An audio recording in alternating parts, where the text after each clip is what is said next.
The SEC sent a message, and Oklahoma quarterback John Mateer, he got the hint loud and clear.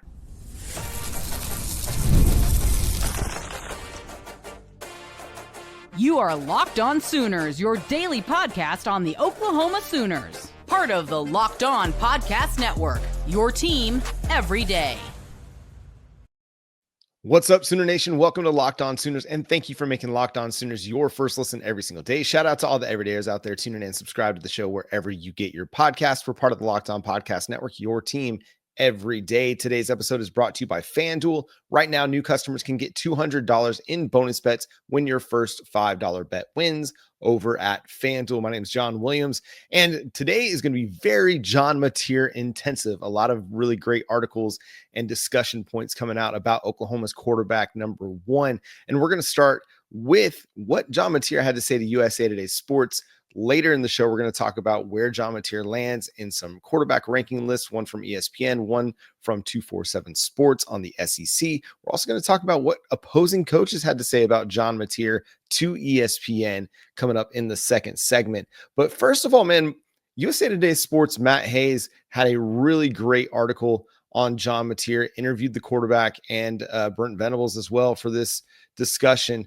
But it started off pretty fired up, man, and it got me fired up as well. And I know everybody wants to make the Baker Mayfield comparisons, but he's not slowing the hype train down any with this article. He says, "I'm from the South, and all of these SEC teams recruit the South, so I guess they all passed on me."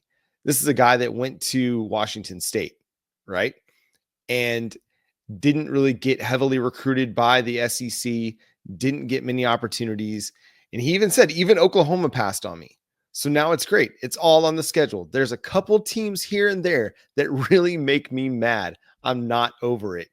Okay. Of all the Baker Mayfield comparisons that everybody's made over the course of his time at Oklahoma, his short 3+ months at Oklahoma, this has got to be the one that's going to set those Baker Mayfield comparisons off even further, because nobody held a football grudge quite like Baker Mayfield did. That was a dude that played with an edge. He played fired up. He played an emotional style of football, and it's what helped Oklahoma become so successful, both as an offense and as a team, because Baker Mayfield led like that. I don't think this comes from a place of ingenuous. Like, I think John Mateer is very genuine when he says this, because when he got the opportunity to go to a Power 4 program, go to the SEC, he did. He chose Oklahoma. He had offers from Miami. He had offers from North Carolina and Bill Belichick. There were big NIL dollars attached to those offers, and he chose the Oklahoma Sooners. Did he get a big NIL deal with Oklahoma? Absolutely, he did. But he came to Oklahoma not just for the NIL, not just for Ben Arbuckle, but it sounds like he came to Oklahoma to prove a point that whatever SEC teams that didn't recruit him, that didn't give him a significant offer, that didn't want to make him their number one quarterback, he's got something to say this season in 2025, and he's going to go prove it on the field as to why he was one of the better quarterbacks in his recruiting class and why they all are going to regret passing on him. I'm for it, man.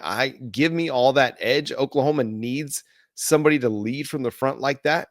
You know, they were so down last year. I mean, as much hype as I threw on Jackson Arnold and the talent that he had, it's kind of becoming clear that there was something about his leadership style that just did not translate to Oklahoma. And that's not to say that he can't develop the necessary traits to be a leader, but for the 2024 calendar year, it just wasn't there. And a lot of it, again, injuries were part of the production and the lack of production on offense.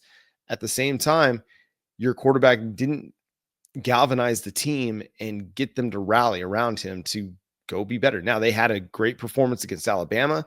Also, the defense really helped a lot in that game. But you didn't really get many galvanizing performances from the offense, from the quarterback.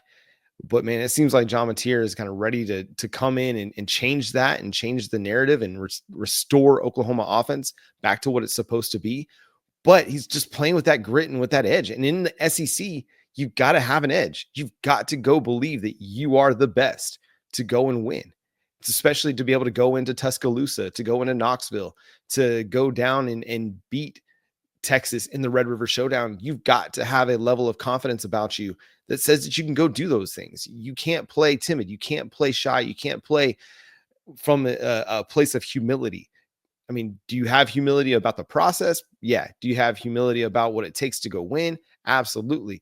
But you've got to believe, and you got to have great belief. Brent Venables talks about that all the time, right? You have to have great belief in yourself and what you're capable of as a quarterback and as an offense to go and be successful. It doesn't just happen.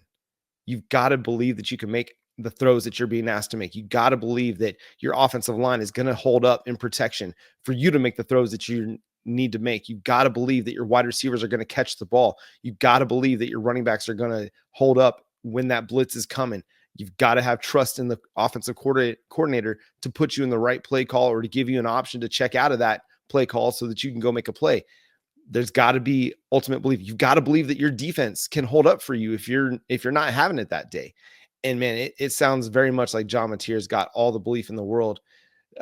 Brent Venables said in this interview, he says his intensity, his focus is off the charts. And that's what it sounds like, man. That's the story that we're hearing from everybody about John Mateer, is that he's just got this great leadership, this great intensity about him. He wants to go win. He wants to go be a significant difference maker for the Oklahoma Sooners.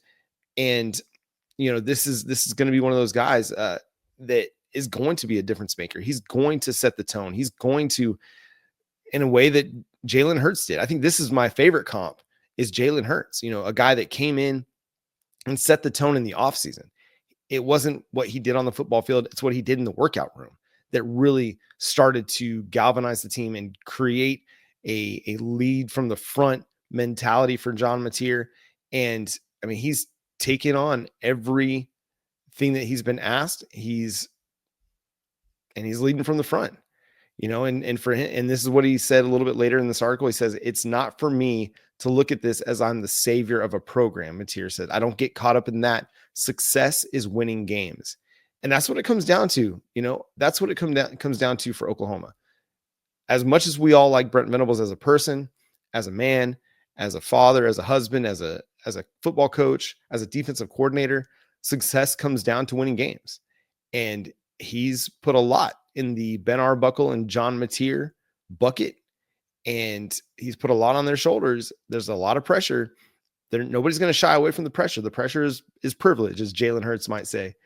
But ultimately, it's going to come down to winning football games. And if they're successful this season, it's because John Mateer was everything that everybody thought he was going to be. And the defense is still as good as what it was last year. Oklahoma just has to get back to respectability. They've got to be 30 points per game. And in the SEC, that's got to be around 30 points per game for them to go win enough games, for them to be a contender in the college football playoff discussion, to be a contender in the SEC. It's going to take that. And it's not going to matter what the numbers look like, what the stats look like. It's not going to matter how he makes you feel as a football player. If he's not winning enough games, it's not good enough at Oklahoma. 8-4 is the floor, but the ceiling is higher than that, I think, for this Oklahoma team.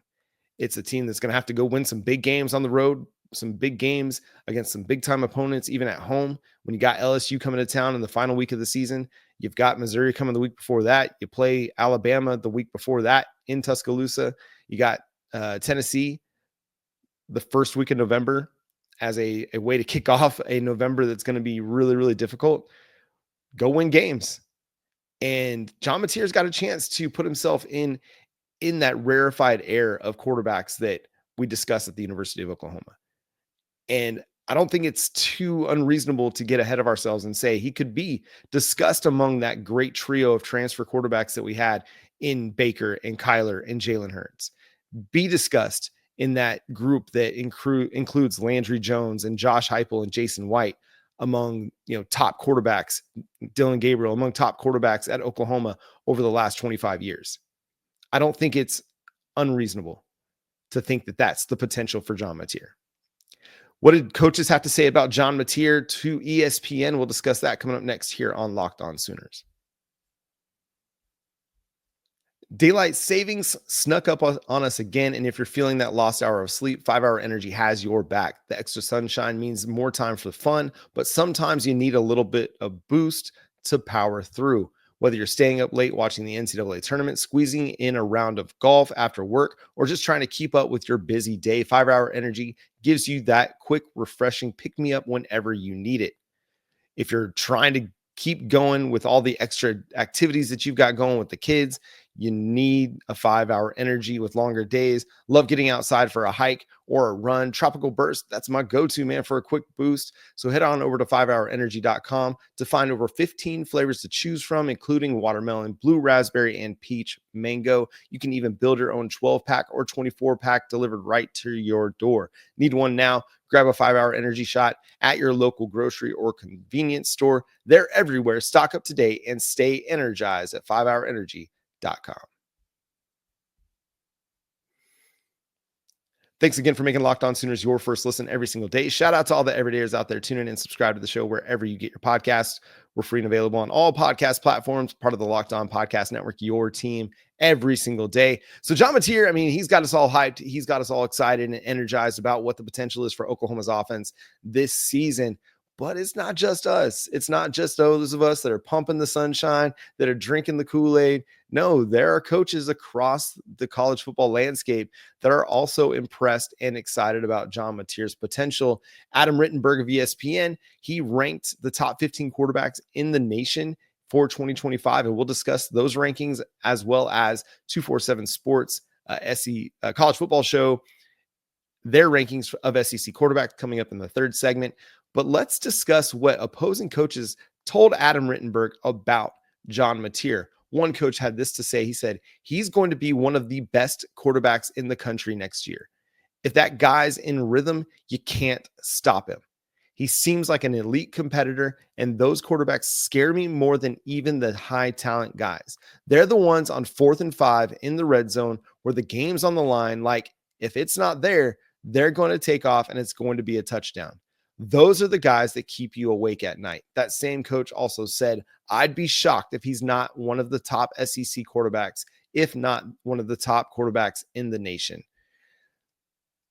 That's high praise, man. That is an opposing coach talking about a guy like John Mateer keeping him up at night. That's music to my ears. Somebody else's nightmare is my dream come true.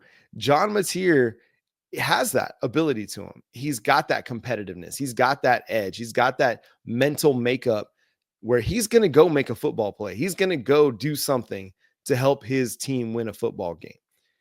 Again, you've got to have that kind of mentality, that kind of edge that says, I'm him. I'm going to go make a play. I'm going to lead my team to victory. I'm going to put this game on my shoulders and go win. It's the idea from the replacements, right? The great ones want the ball in their hands when it comes to crunch time, right? Gene Hackman's character asks Keanu Reeves, do you want the ball? What do you want to do here? And Keanu Reeves is like, I want the ball. Give me the ball in those crunch time moments. And that's where the great ones stand head and shoulders above the rest. I think we look back to Baker Mayfield's game in Neyland Stadium against Tennessee. Was that 2016, 2015 or 2015 or 20? I can't remember exactly the year. Sorry about that. It was Baker Mayfield kind of overcoming some adversity late in the game, putting the team on his shoulders, making some big plays, and helping Oklahoma win the game. We saw it time and time again with Baker Mayfield, right? And it's what we loved about Jalen Hurts. That 28-3 Baylor win doesn't happen unless Jalen Hurts just goes big time and leads Oklahoma to a comeback win. We saw it with Dylan Gabriel against Texas late in that game. You know, less than 2 minutes, just about over a minute left to play. And he leads Oklahoma all the way down the field, finds Nick Anderson in the end zone when he's being swarmed and surrounded by pressure, and leads Oklahoma to that win. So, you know, this is where quarterbacks separate themselves, is in those moments, being able to make plays. But John Mateer should be one of the best in the SEC, if not one of the best in the nation for 2025. That's high praise. And here's what another opposing coach had to say about John Mateer. He says, I don't think Mateer has this great arm or anything like that. Mateer has great mobility, and there's the element of designed quarterback run that they do with him. He's fast. He's got intelligence, and he's going to be in basically the same system. There's a lot of other quarterbacks that aren't as good as John Mateer in the SEC and the Big Ten. He'll be fine. Okay, so This coach probably wanting to hold some things back, not provide too much praise to Oklahoma's quarterback, but you could see like he wants to say something really nice, but he's not going to. He's holding it back. I think John Mateer is going to be among the best in the SEC. He's going to be among the best in the nation. He's going to be one of the better quarterbacks in college football. He's going to have one of those seasons that's going to have some Heisman moments in it, that's going to put him in that discussion, whether he wins it or not. I mean, that's who knows. That November, again, where he faces Tennessee, Alabama, Missouri, and LSU to close the season, that's going to tell the tale of Oklahoma's season, in my opinion. That 4-game stretch is going to be what determines whether Oklahoma goes to the college football playoff or just a bowl game, whether Oklahoma has a Heisman contender or a guy that is just trying to make an SEC all-conference team. That's going to be the difference. If he goes out and he shows out in those 4 games and Oklahoma goes 3-1, 4-0, he's going to have a strong case to be considered one of the best quarterbacks in college football if that happens, because you're going to have 2 road games against Tennessee and against Alabama that will set the tone for that final month of the season. And if they go and they win both of those games, I mean, the sky's going to be the limits. The hype train is going to be off the rails, and everybody is going to be pumped about what this quarterback and what this team is capable of entering December and January. But you hear the praise from opposing coaches on John Mateer, and this is a guy that, I mean, he's got to go prove it on the football field, just like this entire team does, right? Everything that we think about this team isn't going to matter if they don't go prove it on the football field. But there's a lot to be excited about, and there's a lot of potential here because he does have a better arm than I think that second coach has given him credit for. We've seen some of the downfield passing ability. It's been highlighted on different shows across college football from his 2024 season. He's got more than enough arm to get the ball down the field and make plays. And more than that, it's the processing. He did talk, that second coach talked about how he's intelligent. And a lot of times having that quick processor available to you to be able to see what the coverage is and get the ball downfield because the coverage is favorable for you, that matters just as much as having a big, strong arm. You see all the time guys with big, strong arms struggle, not because they can't throw the ball, but because they can't see it. They can't see what the coverage is against them. They can't see what is going to be favorable for them to throw into. They can't see that their wide receiver is open. They can't see that it's a favorable matchup, even if the guy's covered. Go let your guy make a play. And I think that's going to be the thing that matters as much as anything with John Mateer is he's got that willingness to throw the ball out there to let his guy go make a football play. And you've got to have that. You've got to trust your guy to go make a play. And sometimes even a covered wide receiver, especially the good ones, the great ones, they're not covered. You just go throw the football and you let them try to make a football play. We saw it with CeeDee Lamb. We saw, D.D. Westbrook, Sterling Shepard. They weren't always wide open getting those balls thrown to them. No, they were covered sometimes and they were still making plays. So John Mateer getting this high praise from opposing coaches, I think it says a lot. I think it says a lot about the potential that he's got and what he's capable of. And again, it comes down to similar system. That's going to matter a ton. Anytime that you have continuity of systems, it makes such a big difference. You saw how much that impacted Baker Mayfield with the Cleveland Browns, right? He had to go from offensive coordinator to system to system to system to system. Never really got a chance to get comfortable in a system before they were moving on. But you've got John Mateer, who's now going to be in the same system for 3 years in a row under the same offensive coordinator for 3 years in a row. And that's going to make an incredible difference to his potential and Oklahoma's potential, because like Dylan Gabriel was able to do for Oklahoma when Jeff Lebby got here, John Mateer is going to be able to get everybody on the same page off the football field as much as on the football field. And you've got to have that guy. Having that similar system is going to matter so much for John Mateer and for the rest of the Oklahoma Sooners offense, and it's going to allow them to go thrive in 2025. Where did John Mateer rank on Adam Rittenberg's ESPN's quarterback rankings? Where did he rank among SEC quarterbacks? We'll discuss coming up next here on Locked On Sooners. The NCAA tournament is here, and FanDuel is giving you the chance to get in on the action like never before. Right now, new customers can get $200 in bonus bets when your first $5 bet wins. That's $200 to use on everything from buzzer beaters to Cinderella stories, and even who's cutting down the nets. With tournament games happening almost every day, there's always something exciting to bet on. The FanDuel app is simple to use, and when I win, I get paid instantly, no waiting around. So visit FanDuel.com and get in on the college hoops action all tournament long over at FanDuel.com. Thanks again for making Locked On Sooners your first listen every single day. Shout out to all the everydayers out there. Tune in and subscribe to the show wherever you get your podcasts. We're free and available on all podcast platforms and on YouTube. So hit that subscribe button and that notification bell to let you know when new episodes drop. Part of the Locked On Podcast Network, your team every day. So we've been talking a lot about John Mateer. We've talked about how he feels snubbed by the SEC. We've talked about what coaches think about John Mateer and his potential for the Oklahoma Sooners. Now we're going to talk about where John Mateer ranks among quarterbacks across the country and in the SEC. Let's first start with the SEC. So over on the Ultimate College Football Show at 247 Sports, Smoke Dixon and Bud Elliott ranked their top SEC quarterbacks. Bud Elliott, my man, what are you thinking? He snubbed John Mateer, not included in his top five. That included DJ Lagway, Garrett Nussmeier, Arch Manning, Nico Iamaleava, and Lenora Sellers. But our guy Smoke Dixon, he doesn't want the smoke. He knows John Mateer is one of the better ones in the conference. Garrett Nussmeier was his number one. John Mateer came in at number two, just ahead of Arch Manning at three, DJ Lagway at four, and Lenora Sellers at five. And I'd be curious to hear the context and the rationale on this. Go watch the Ultimate College Football Show. But I think this is going to be where John Mateer lands more often than not when you see quarterback rankings, right? You're going to see some places rank him as high as 2 because of the production and the experience that he had at Washington State. You're going to see some that have him outside the top 5 simply because he hasn't done it against SEC competition yet. The question there is, though, Arch Manning. Arch Manning, I think, being ranked 3, a lot of that is based on projection and potential. You expect him to be good. I think everybody expects him to be good, but we haven't seen him do it for a full conference slate.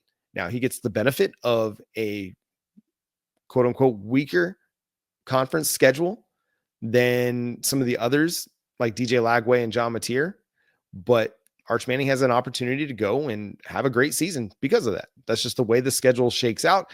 That's what happens when you're Texas and you're mid for about 10 years.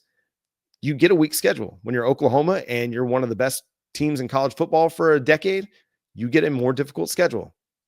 It's the SEC. It's the way that they decided to break it all down. Hey, no sense in crying over spilled milk. You were really, really good for a decade. Here we are. But John Mateer, as we've discussed, has a chance to go be in one of the best quarterbacks in the SEC and in the entire nation. Adam Rittenberg of ESPN had John Mateer at number 4, coming in behind Cade Klubnik at Clemson, who, hey, listen, he's going to be one of the top quarterbacks in the country all season long. Had a great year in 2024 and helped Clemson make the college football playoff. Drew Aller comes in at number 2, a senior who threw for almost 3,400 yards, had 24 touchdowns and 6 rushing touchdowns.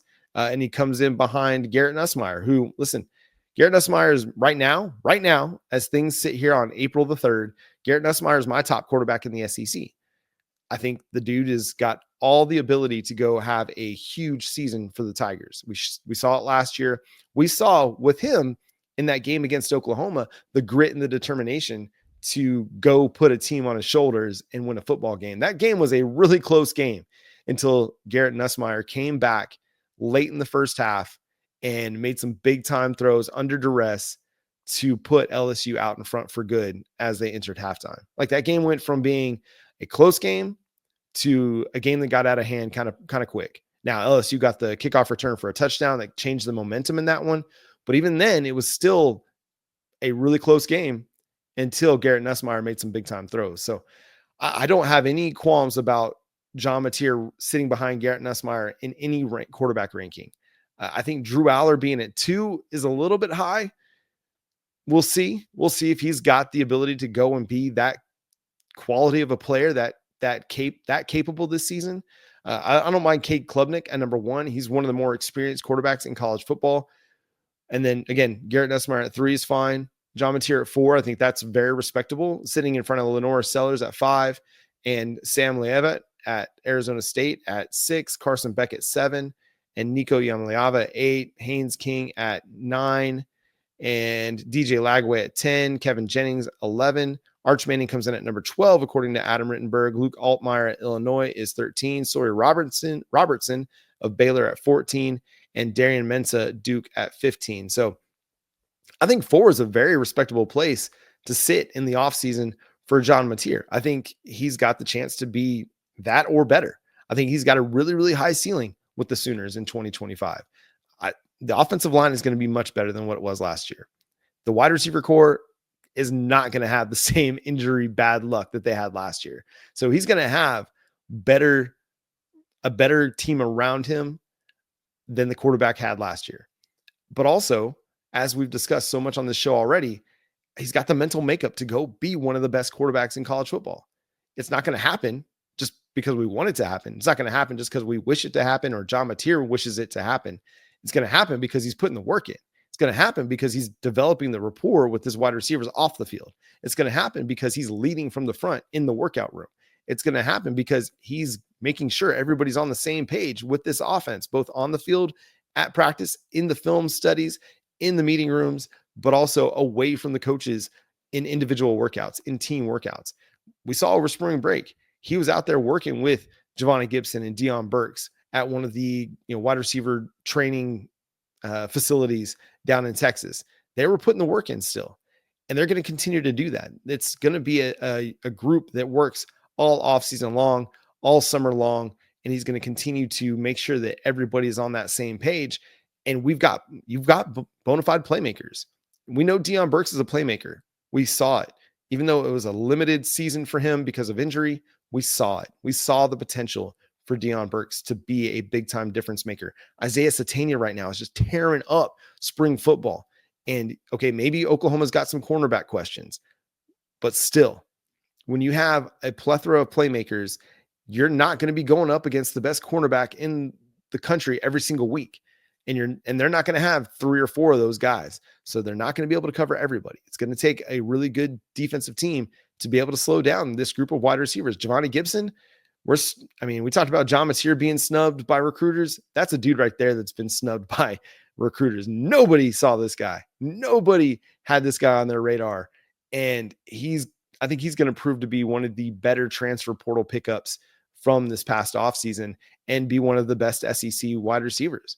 Because he's just, every Oklahoma hype video I see, he's out there making plays. Everybody that gets out to practice talks about Giovanni Gibson's ability to make plays down the field. And who are we to say that that's not going to happen? The guy has just proven it every step of the way. Had to go to Arkansas Pine Bluff to get started, but it went and had a big season and parlayed that into an opportunity at Oklahoma where I think he's going to have another big season.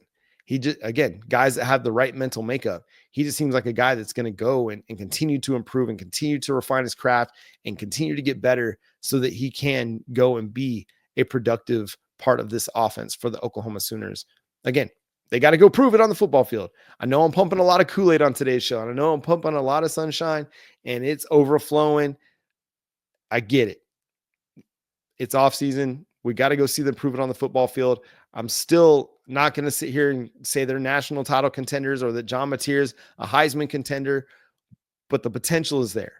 The ceiling is really, really high for this team, especially as the defense provides at least as good a defense as they did last year.